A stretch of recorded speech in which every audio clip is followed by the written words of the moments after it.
Namaste everyone. Today we will learn how to practice sun salutation. Practice of this sun salutation will bring a lot of benefits for your body and for your mind. And purpose of this session is not to inspire you for practice, but to bring a understanding for you how to practice sun salutation and what is the significance of this practice. And if you are here as a yoga student and if you are pursuing your YTT 200, 300, 500 hours, this video is for you. And if you are only here for the practice, then you can have a look at other videos I have posted before, because you can save a lot of time. And if you are here as a yoga student, you are welcome to stay here and you will learn a lot during this session. So first we see sun salutation, why this is sun salutation and why we need this, why this ancient yoga practice is so important in yoga that no yoga class can miss this, and no yoga teacher can miss this, and no geographical location can miss this. First we see what is the meaning of this. Sun has 12 steps, 12 parts, 12 steps from sunrise to sunset, and 12 parts. We call in Sanskrit, we call it kala. Like moon had 16 parts, Chandrakala, and sun has 12 parts, which is called Surya Kala. And let me give you an example.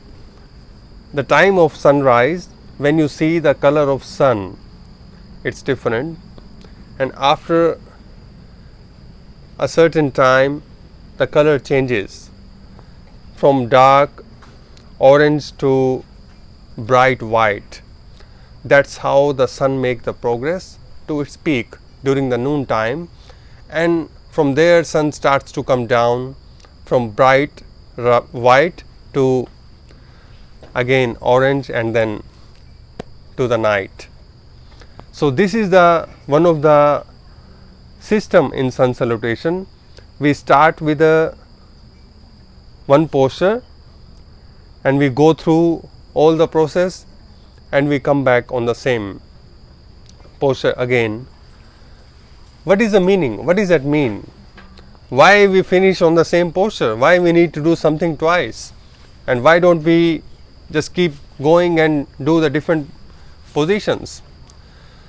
Because this is a symbol of a circle. A circle, you will never find a starting and a finishing point in a circle. This is the interesting fact about the circle. There is no beginning, there is no end, and that's what our life is. No beginning, no end. This is just a process. Maybe there is a beginning, birth and death. I said maybe because I am not sure, and because we are not sure that after death we will be still alive or not. So we have to go through that process someday, and then we will realize, yeah, what is there after death. Okay, come back to sun salutation. If I talk about the physical part, from toes, because we have use of toes in this practice. Later I will show you. From the toes to knees, thighs, back, shoulder, both arms and neck, and the upper part of your body. Whole body will be in function. You cannot say that this part of my body is not functioning during the sun salutation. And you must have heard a famous proverb, an apple a day keeps you away from the doctor. But technically, scientifically, that is not correct, because apple doesn't have enough nutrition for human body to keep us away from the doctor. But let me tell you, scientifically and spiritually, 12 rounds of sun salutation a day will keep you away from the doctor throughout your life. Not only from the doctor, from the all kind of trouble you may see in physical or mental way. So this is very, very spiritual practice, and you can make it part of your daily life. In a beginning, if you are a beginner, if you have never practiced yoga before, you can start with 5 rounds a day. Just 5 rounds, take it easy, go slow. Every week add 1 round. So from the second week, day 1 we have 6 rounds. We have 6 rounds, and then next week we have 7 rounds, and then 8 and 9 and 10. By the end of the second month, you will have about 10 to 12 rounds in your daily practice, which is a very beautiful number. If you keep adding 1 every week, the number will go up to 108. That is the target. That is the target not for the common man but for a yogi. For that you have to know the significance of number 108. Later sometime I will explain you why in Sanatan Dharma, why in our Vedic culture number 108 is so important. Because this is again related to sun, so you must know this, and you have to learn the importance of this 108, and all the spiritual practices, all the dharma, all the meditation even is surrounded by number 108. And now you see there are 12 rounds, and 12 is also related to number 108, and there are 12 hours in one day from sunrise to sunset, and there are 12 zodiac signs, and there are 12 months in 1 year.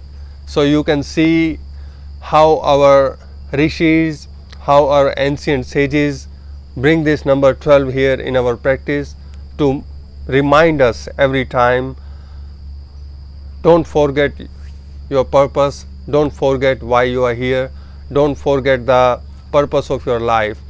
This life is not only for eating, sleeping and dying one day.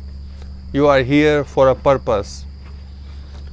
You have to solve that purpose.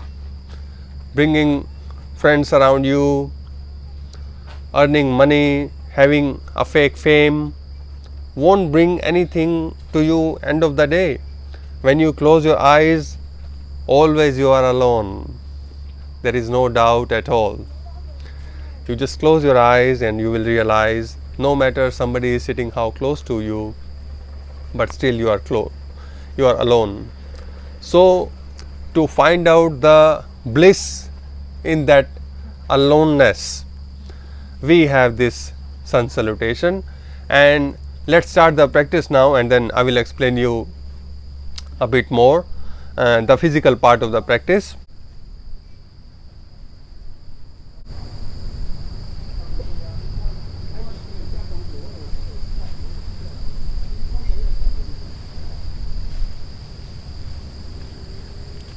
Just go down with breathing out, try to exhale maximum, and try to keep your both feet together and knees straight. If you feet apart, then make sure your both feet are parallel and try to bring your palm on the floor and slowly left leg back. Touch your left knee down on the floor. Relax your toes and don't change the position of your right feet. Don't move it left or right side, keep it straight. This is good for your knees. And slowly lift your arms up. Some people have concern about how much we should bend our knee, on which degree. I think it depends on your flexibility, how flexible you are, and how powerful your thighs are at the moment. With the practice, definitely you will improve, but you just go with your own pace, you just go with your own strength. Slowly lift your hands up, and this is a basic position. Try to stretch your arms upward maximum, arms straight, elbows straight, and look upward, and slowly come back. When you're looking up, it's a bit difficult to make balance in beginning, but with the practice you can do that. And slowly come back and bring your right leg back, Adho Mukha Svanasana or downward facing dog. Bring your left leg forward now, exactly the same way like right one. Put your knee down and relax your toes. Remember to keep the left feet straight, and slowly again lift your hands up, elbow straight, shoulder up, and look upward. Slowly come back with exhale, and then go back to Adho Mukha Svanasana. In the beginning, you can touch your knees down when you go down in Bhujangasana, and shoulder down, and inhale and come up. Hold here a bit. I prefer to holding this posture for 5 to 8 seconds because it's really good for your lungs, good for your shoulder, good for your heart. And then bring your toes in and come back again to downward facing dog, and bring your left leg forward, right leg forward. Make sure your knees are straight, and slowly come up, and namaste. This is the way we give our respect and salutation to the sun. As you can see, a beautiful sun is rising, almost is up there, and we are here just as a guest on this earth. We are thankful, we are having gratitude for every single thing we use. All the plants, the air, the birds and the animals, they are helping us to stay alive. So this is a way our ancient sages have developed to bring the gratitude for the God Sun. And that's all for today. Thank you and namaste.